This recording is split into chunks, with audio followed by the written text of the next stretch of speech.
Jadi saya bilang, jangan percaya IMF. Mereka nggak pintar-pintar amat. Saya ditegur tuh, kenapa kamu gaya koboi begitu? Tapi emang saya tahu mereka nggak pintar.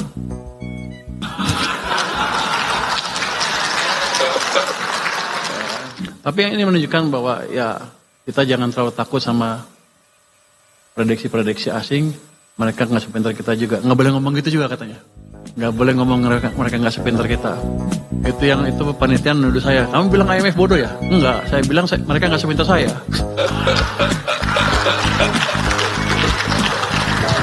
Jadi saya mau ngeritik Pak Rocky Gerung sedikit. Dia suka ngeledekin Jokowi nggak ngapa-ngapain. Ini Pak.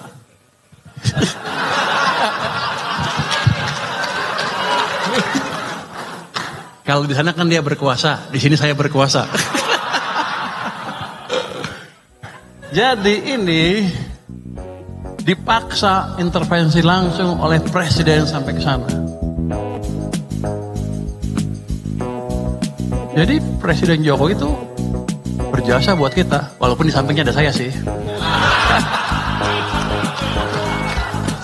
Tapi setelah itu, gak lama setelah itu, diturunkan lagi seperti ini.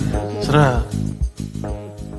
Ini yang Anda rasakan berapa tahun 2003-2004, pertengahan sampai akhir tuh, ekonomi susah lagi. Keluarlah Indonesia suram dan lain-lain.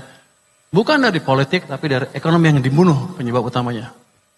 Jadi sebetulnya Pak, Bapak-Bapak, ini kegiatan dibuat untuk mendukung saya menjadi ketua LPS lagi. Kata Bang Saganda, harus promosi lu Pur. Siap. Jadi kita LPS membiayain kegiatan ini Pak. Rupanya Great Institute ini over deliver. Bukan jadi ketua LPS, tahu-tahu jadi Menkyu.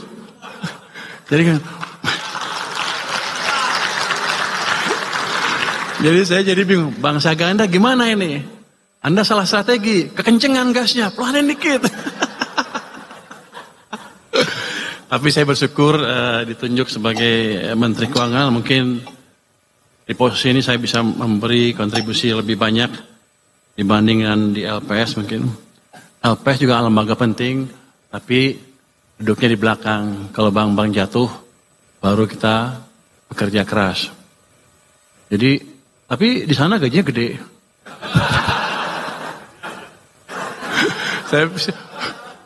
Saya menikmati betul kerja di LPS. 5 tahun, gaji gede, nggak ada bank gede yang bangkrut. Jadi nganggur teh. Bulanan nggak boleh ngomong teh bu saya bu ya. Bulanan saya lihat tadi. Jadi waktu dilantik di Kementerian Keuangan, saya tanya ke Sekjen, gaji di sini berapa? Sekian. Waduh, turun boleh. Jadi gengsinya lebih tinggi, tapi sepertinya gajinya lebih kecil.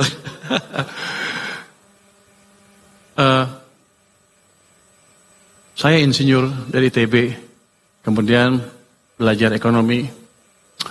Kalau insinyur ITB, orang-orang ITB bilang, lu insinyur yang tersesat katanya.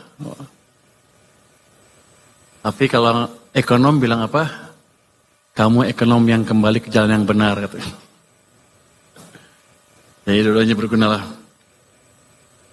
Ini udah waktunya 1 jam. Kita mau lihat transformasi ekonomi menuju pertumbuhan ekonomi 8%. Sebetulnya saya nggak terlalu siap karena kesana sini dalam beberapa hari terakhir ini. Jadi ini nggak tahu.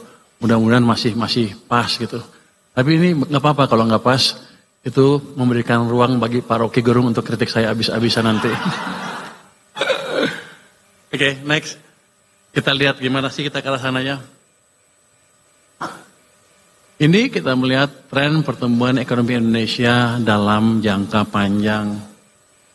Itu sebelum krisis 97-98 mungkin rata-ratanya di atas 6, di sekitar 6,5% sampai 6,7%. Tapi setelah krisis 98 kita nggak bisa lari dari 5% terlalu tinggi. Kenapa? Apakah karena kita potensi pertumbuhannya tiba-tiba hilang, atau karena kesalahan kebijakan. Next. Padahal kita tahu, untuk menjadi negara maju, di mana suatu negara keluar dari apa yang disebut middle income trap, suatu negara perlu tumbuh double digit selama lebih dari 10 tahun, hampir rata-rata. Jadi kalau kita menerima nasib dengan tumbuh 5% aja, udah bagus tuh, udah bagus. Ya kita dikutuk akan tetap berada di middle income trap seperti ini. Seperti sekarang. Ya kalau lagi senang maju, ini kalau agak susah dikit, misalnya lagi down ekonominya, pakai susah lagi. Jadi kita nggak akan pernah bisa makmur kalau begitu caranya. Jadi ketika Pak Prabowo bilang kita akan menciptakan pertumbuhan ekonomi 8%, saya senang juga, bagus nih, kita kejar. Nggak gampang, tapi mungkin. Next. Ini kita lihat, saya sebutkan tadi, negara-negara yang mengalami pertumbuhan, yang menjadi negara maju, itu Jepang. Kalau Jepang kan kita tahu sekarang pertumbuhannya rendah sekali, 0,1. Tapi kita lihat di tahun 60-an, tumbuhnya itu double digit. Dalam waktu yang cukup panjang. Selamat datang Pak Misbakun. Pak Misbakun bos saya, sebentar lagi saya menghadap dia di sore hari ini. Jadi saya harus sambut beliau. Yang di sebelah kanan, Korea Selatan, sama juga. Double digit selama puluhan tahun. Contoh yang lain, Cina, sama juga. Double digit selama 10 tahun lebih. Makanya Cina sekarang sudah mau menyaingi atau menyusul Amerika Serikat. Next. Jadi kalau kita mau menjadi negara maju, kita harus berani menuju menciptakan pertumbuhan ekonomi yang lebih tinggi. Dan senjata kita cukup besar. Kan orang sering bilang, globalnya rusak. Nggak apa-apa kalau kata saya. Domestic demand kita itu adalah konsumen ditambah dengan investasi, itu hampir 90% dari kekuatan ekonomi kita. Kalau kita manage itu dengan baik, ya kita bisa tumbuh dengan baik juga. Cuman sayangnya, orang-orang kita sering lupa. Domestic demand-nya diganggu oleh kebijakan kita sendiri, sehingga ekonominya nggak bisa lari. Next.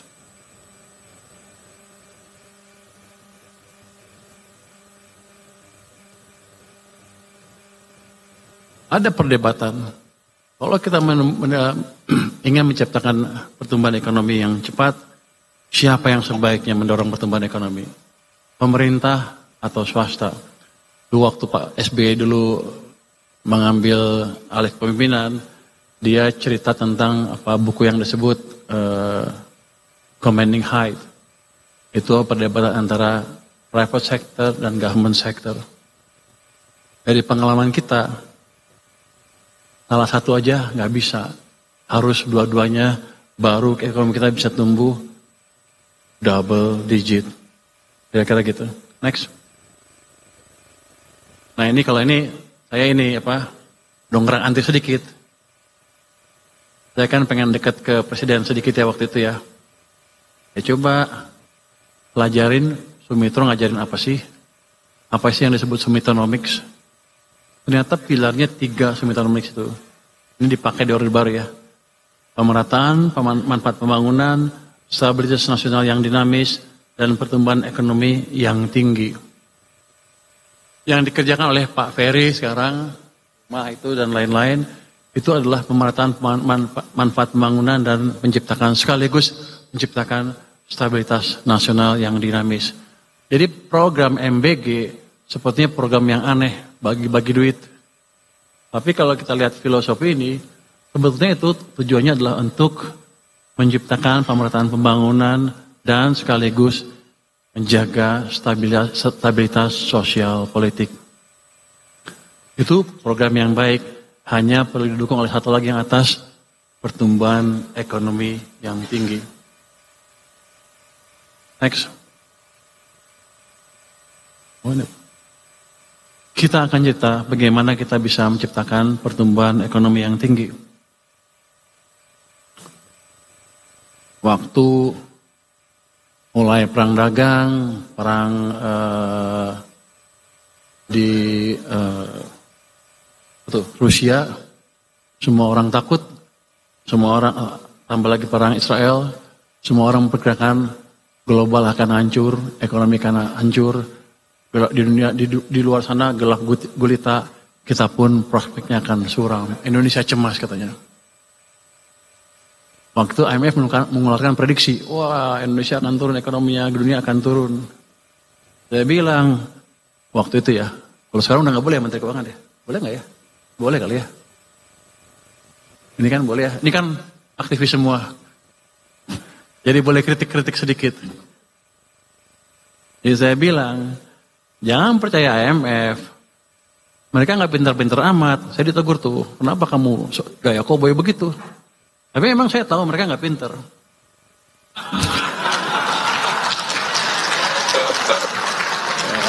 Ini nggak ada wartawan. Yang itu off the record ya. Terbukti. Dalam sebulan kemudian, dia rubah lagi pertumbuhan global tadi diturunkan ke 2,8%.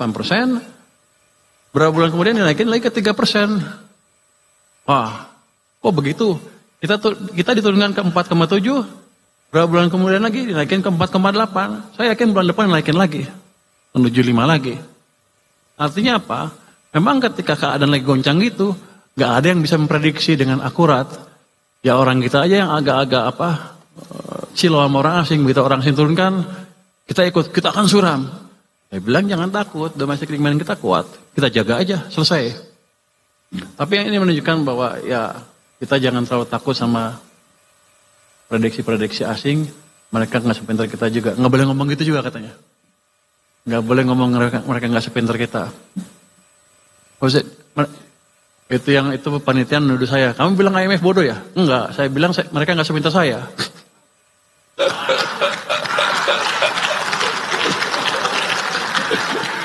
Ini nggak ada wartawan kan ya? Next. Nah untuk melihat gimana sih caranya menciptakan pertumbuhan ekonomi. Saya sengaja keluarkan gambar ini untuk balik ke teori ekonomi. Ini berdasarkan paper by Milton Friedman yang mempelajari The Great Depression, juga by Milton yang mempelajari itu, beberapa paper dan sebagainya.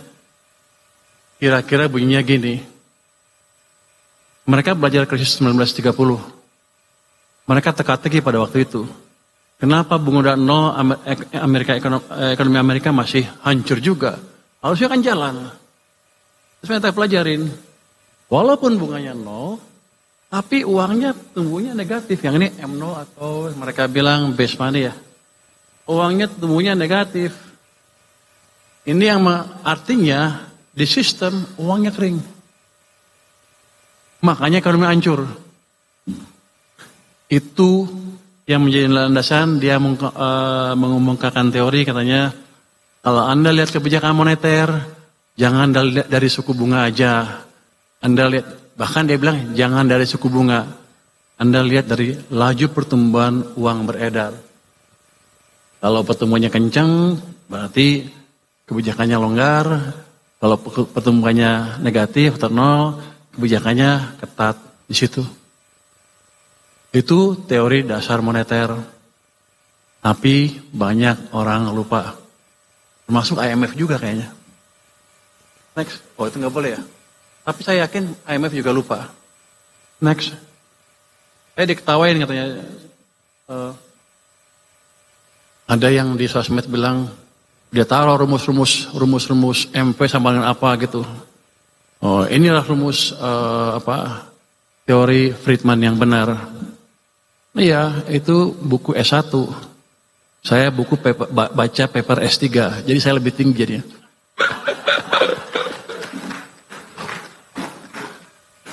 Ini menterinya banyak bercanda ya, biar aja lah. Di mana?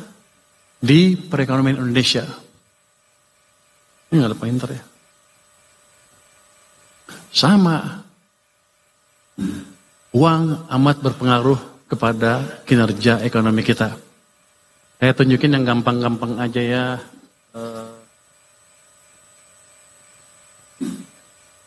Yang hitam adalah laju pertumbuhan M0-nya, yang merah adalah kredit.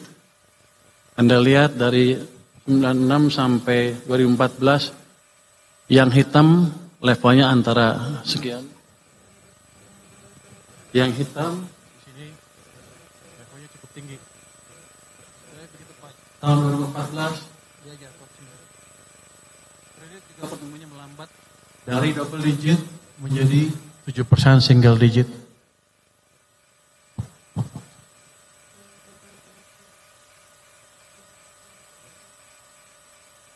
Bahkan sebelum kita COVID kan 2020 nih.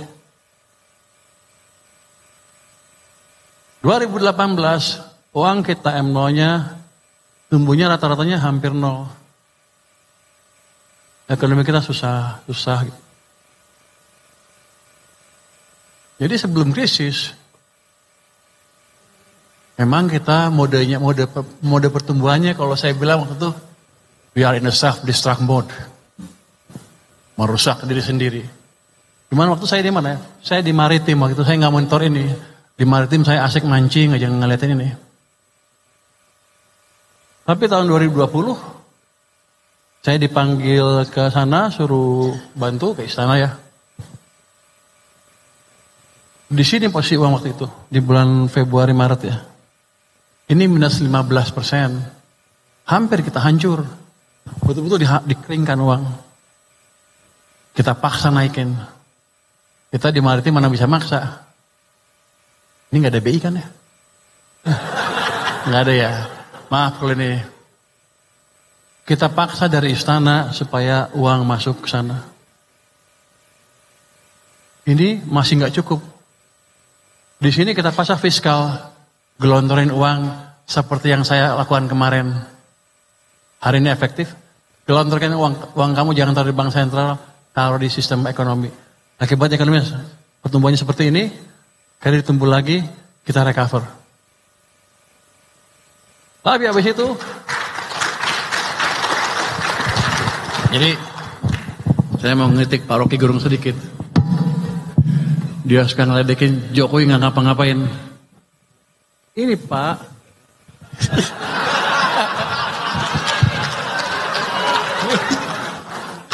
Kalau di sana kan dia berkuasa, di sini saya berkuasa. Jadi ini dipaksa intervensi langsung oleh presiden sampai ke sana. Jadi Presiden Jokowi itu berjasa buat kita, walaupun di sampingnya ada saya sih. Tapi setelah itu, nggak lama setelah itu, diturunkan lagi seperti ini. Seret. Ini yang Anda rasakan berapa tahun 2003-2004 pertengahan sampai akhir itu ekonomi susah lagi. Keluarlah Indonesia suram dan lain-lain. Bukan dari politik tapi dari ekonomi yang dibunuh penyebab utamanya. Jadi Pak Rocky mungkin sedikit belajar ekonomi lagi Pak. Gue seneng bisa ngedik dia di sini. Soalnya Pak Rocky setiap itu saya lihat tuh pidato Anda itu menarik sekali, jadi saya ikutin ahli filsafat. Mumpung bisa kritik, saya kritik di sini. Kemarin sampai April sudah membaik, makanya saya bilang ekonomi bagus, nggak usah takut. Tapi habis itu dibunuh ke sini sampai ke sini. Jadi sedang dibunuh lagi ekonominya. Ketika ekonomi memburuk, banyak pemecatan pegawai kan pasti. Rakyat hidupnya makin susah dan kita nggak peduli waktu itu ya. Nggak terlalu peduli, turunlah ke jalan masyarakat kita. Itu expected untuk saya. Ini nggak ada wartawan kan ya? Bebas ngomong nih.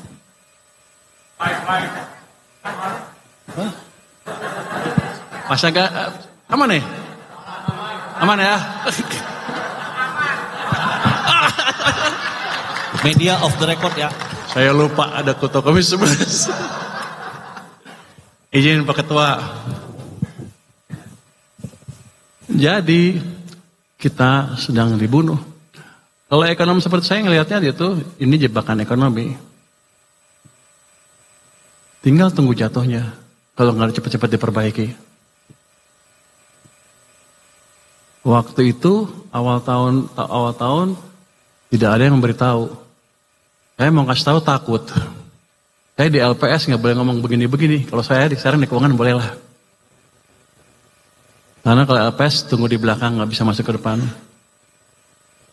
Bulan Februari tahun ini, waktu itu Pak Jokowi masih sehat. Saya ke tempatnya Pak Jokowi. Pak Jokowi, ini ekonomi mau hancur bentar lagi. Itu posisinya di... Hah? Bantu nggak Pak? Dan saya juga takut, saya nggak punya teman. Pak Jokowi udah pensiun kan. Pak Prabowo saya belum kenal waktu itu. Pak Jokowi bantu nggak? Saya bilang bantu. Harus saya berani kasar ke sana sini, mencoba memberikan informasi bahwa ada masalah di perekonomian. Tapi ini jatuhnya begini, kita nggak usah takut. Ini di bawah kendali kita 100%. Jadi selalu saya bilang, kita nggak usah takut global dan lain-lain. Kita punya policy dalam negeri yang cukup kuat, domestiknya gede, tergantung kebijakan kita sendiri. Jadi saya selalu bilang, nasib kita di tangan kita sendiri.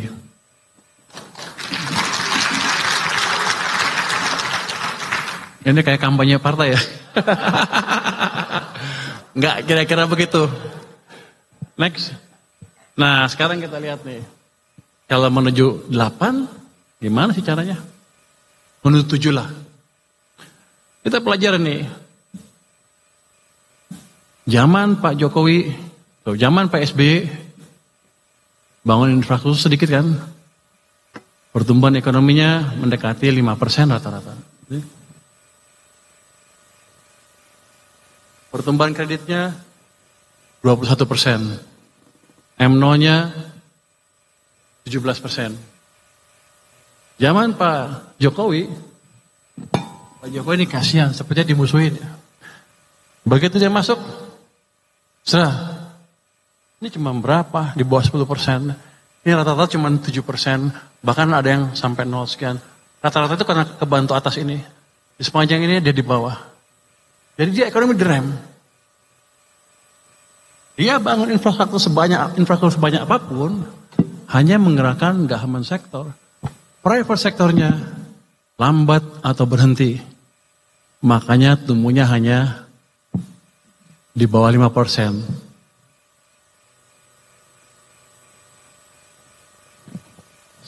Zaman sekarang, ini dibunuh. Private sektor pasti nggak jalan kalau nggak kita balikin nih. Terus government-nya juga masih baru, belum berjalan dengan cepat. Jadi kalau kita lihat apa? Sebelah sana mesinnya mesin swasta, 90% dari ekonomi. Sebelah sana mesinnya mesin pemerintah yang 10% dari ekonomi. Dalam 20 tahun terakhir ini, mesin ekonomi kita pincang. Satu jalan sana swasta, di sini satu jalan hanya pemerintah. Swasta 6, pemerintah 5. Gimana kalau dua-duanya dijalankan? Base-nya kan 6 kalau swasta. 6 tambah sekian. Jadi 6,5%, 6 sampai 6,5%. Enggak susah-susah amat dalam waktu setahun 2 tahun.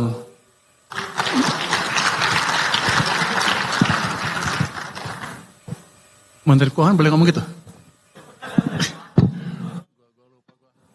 Izin ya Pak Ketua. Jadi itu satu modal utama kita. Next.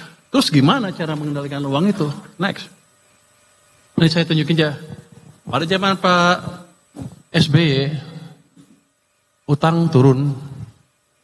Pak Jokowi utang naik, rasio utang ke PDB-nya naik.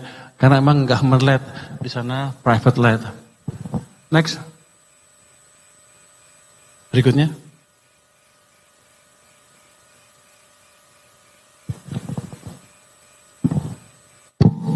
Ini gak ada wartawan kan ya? Hah? Aman? Hah? Live? Waduh. Alah. Next. Ah, udah gak apa-apa.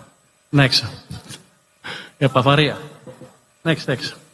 Saya nggak tahu saya nyinggung Pak Fahri nggak? Pak Fahri dari UI soalnya.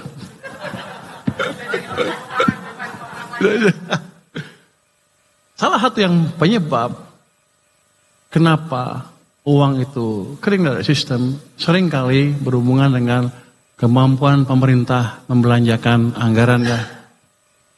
Pemerintah kan ngeluarin utang, tarik pajak, uangnya taruh di mana? Taruh di BI. Mereka pikir, oh aman, uang saya aman di sana, bagus. Tapi yang mereka lupa, ini kan ada sistem uangnya. Tarik sini, di sana kering. Ini saya tunjukin, ini uang pemerintah di Bank Sentral tuh naik turun, gede sekali, kadang-kadang sampai hampir 800 triliun. Tanpa mereka sadar karena mereka nggak monitor. Di tahun 2021 saya contohkan ya, waktu uang itu kering, kita paksa uangnya masuk ke sistem di sini. Di bulan Mei 2021, 300 triliun masuk ke sistem, itu yang memulihkan ekonomi. Dan ini manajemennya mungkin kalau untuk saya sih kurang efektif. Kenapa? Ini uang pemerintah di perbankan kadang-kadang bisa sampai 800 triliun di bulan Juni kemarin, 428 di BI, 394 di bank swasta. Sekarang di Bank Sentral ada 538, tapi terakhir 428, 425 lah. Kalau itu saya balikin ke sistem, maka ada pertambahan yang disebut M0 atau likuiditas tadi. Itu dosa satu. Next. Berikutnya.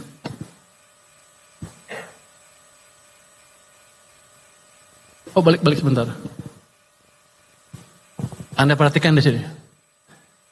Desember 2024. Ini total uang pemerintah di bank. 495 di BI, 319 di bank umum. Di akhir tahun, mereka punya cash sebesar ini, nganggur. Cash itu bukan cash gratis. Itu dikeluarkan, didapatkan dari utang lah boleh kita bilang. Jadi kalau bunganya 7%, 8 kali 7, 8 kali 7 itu 56 triliun bunga yang kita bayar untuk uang yang nggak dipakai. Itu efisien apa enggak? Saya nggak tahu. Tapi dari situ aja ada pemborosan ditambah dari tadi dengan uang yang di sistem ditarik dari sistem. Jadi kita punya dosa yang cukup besar juga. Cuman pengamat nggak ada yang tahu. Pasti kalau Pak Roke tahu udah dikilas-kilas sama dia nih. Untung dia nggak tahu. Next. Jadi dampak pertumbuhan tadi terlihat sekali tadi dampak uang tadi saya bilang tadi ekonomi zaman SBY seperti ini, zaman Jokowi seperti itu. Karena supply uang di sistemnya berbeda rejimnya. Next. Tapi berikutnya. Habis ya? Next. Habis. No, yang uang BI mana? Ada tadi. Nah, dosanya bukan pemerintah aja. Bank sentral juga ikut. Ini adalah total open market operation bank sentral. Itu yang netnya 810 triliun rupiah. Jadi mereka menerbitkan surat utang SRBI kepada bank yang di SRBI. Banyak itu. Akibatnya apa? Yang di perbankan juga hilang kan uangnya masuk sana semua. Jadi uang beredar di sistem perekonomian berkurang. Jadi angka pertumbuhan yang kecil tadi di akhir bulan ini, bulan lalu, 2 bulan lalu, itu karena dua otoritas kita mengeringkan sistem finansial, baik BI maupun keuangan. Akibatnya tadi ekonomi melambat dan kita susah. Ini gampang betulinnya. Balikin aja, potong 100-200. Saya udah masukin 200, efektif besok. Mungkin BI juga tambah 100 atau lebih. pertumbuhan uang akan cukup, jadi nggak dibuat tinggi sekali, tapi cukup antara 15-20%. Itu bisa membalikkan arah ekonomi kita.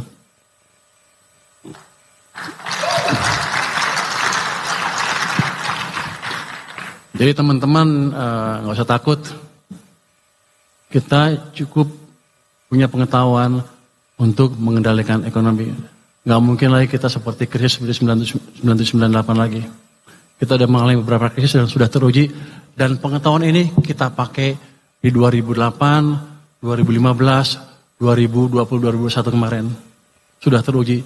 Jadi kita bisa berharap ekonomi kita ke depan akan lebih cerah lagi. Nanti, kalau bisa perbaiki, ya 6 sampai 6,5% bisa lah kira-kira, atau bisa lebih cepat.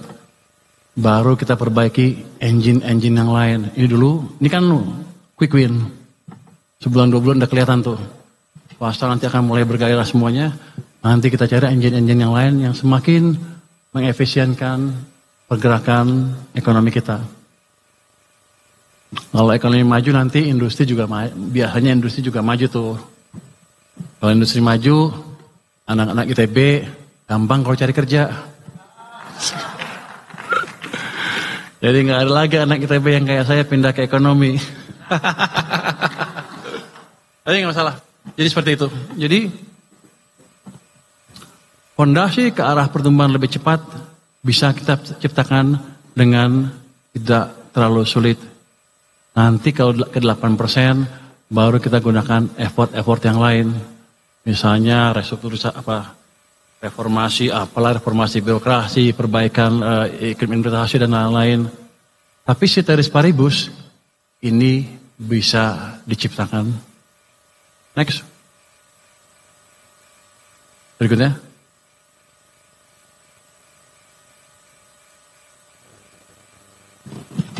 Ini gambaran pasar modal kita. Dia itu mengikuti siklus ekonomi. Ekonomi Indonesia tuh bisa 7 tahun ekspansi, tahun resesi, 7 tahun ekspansi, tahun resesi. Bisa 10 atau lebih. Ini saya tunjukkan di sini.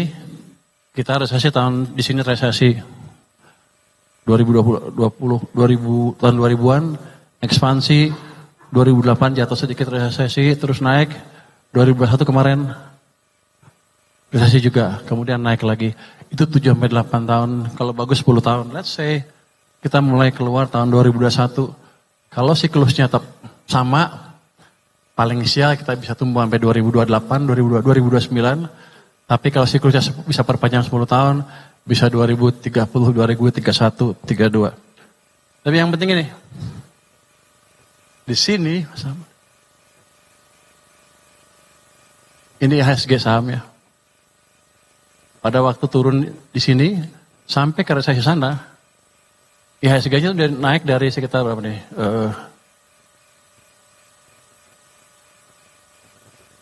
1.100 ke sekitar 5.000 lebih. Berlipat-lipat, 5 kali lebih. Itu juga akan sama nanti. Kalau sekarang seperti mustahil. Sekarang dibanding 10 tahun lalu naik 5 kali lipat. Tapi kemungkinan itu besar dan sudah terjadi. Dulu juga di sini di level 400-an kalau nggak salah. Pas ini diturun di 800, 900. Jadi kalau orang yang suka main saham ya beli saham lah sekarang. Ya Pak Tito ya.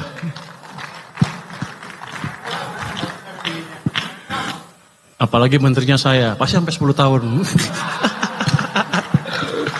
Next. Ya, next. Habis ya. Jadi kira-kira begitu. Ekonomi kita amat dipengaruhi global, tapi kita nggak usah terlalu takut. Domestic ekonomi kita, domestic demand kita memberi kontribusi 90% terhadap ekonomi kita. Selama kita bisa memanage domestic demand dengan kebijakan fiskal dan domestik yang pas, kita bisa tumbuh cukup baik, mungkin di atas 6 sampai 6,5%. Dengan reformasi sedikit, manufacturing diperbaiki dan lain-lain, 7-8 sudah kelihatan di ujung sana.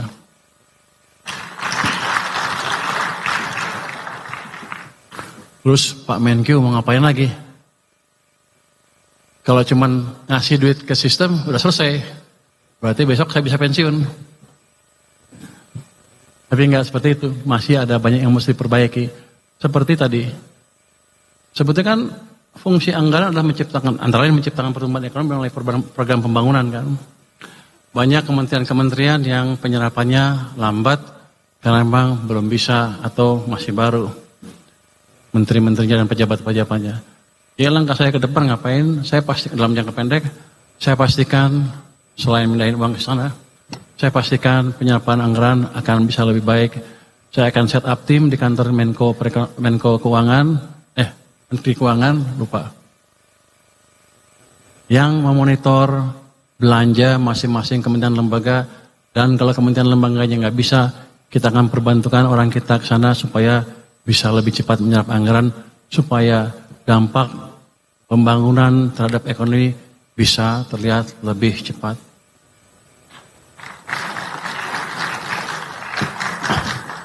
Terus dalam jangka pendek lagi, itu kan kemarin daerah-daerah ribut. Karena anggarannya dipotong banyak, sehingga mereka menaikkan PBB gak kira-kira. Kita menjadi hal itu. Nanti saya dengan Pak Misbakun, dengan izin Pak Misbakun nih ngomong sedikit di sini. Izin ya Pak ya. Mungkin akan memberi pelonggaran sedikit kepada transfer ke daerah. Tujuannya supaya tadi perasaan di daerah bisa dikendalikan sehingga keadaan tenang dan kita bisa membangun ekonominya dengan tenang itu. Itu saya perlu dukungan Pak Misbakun. Terima kasih Pak Misbakun sudah mendukung kami di Kementerian Keuangan. Depan akan seperti itu. Mungkin itu yang bisa saya sampaikan. Terima kasih semuanya. Wassalamualaikum warahmatullahi wabarakatuh.